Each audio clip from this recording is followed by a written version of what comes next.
तर आज आमच्या कॉलेजचा लास्ट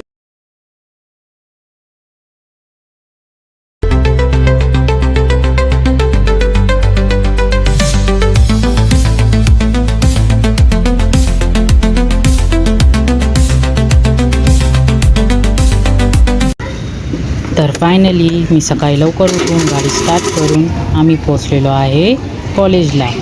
तर कॉलेजला आज होता आमच्या कॉलेजचा लास्ट डे.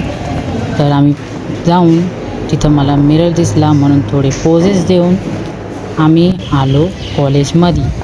हे आहे मेट भुजबळ कॉलेज. हा आहे मधला ॲम्बियन्स खूप सुंदर असं आणि आम्ही खूप मिस करू कॉलेजला, कारण 4 वर्ष आम्ही इथंच बसलो बोललो आहे. हे आहे बीटेक बिल्डिंग. आम्ही मॅमचा वेट करत होतो. मॅम आल्यावर आम्ही त्यांना प्रोजेक्ट सबमिट करून घरी जाऊ. मी आणि माझा फ्रेंड लस्सी प्यायला आलो. तर माझा फ्रेंड काय बोलणार, आज लास्ट डे आहे. आज खऱ्या अर्थाने आमचं कॉलेज संपलं हे आम्ही आज ऑफिशियली डिक्लेअर करतोय. चला बाय.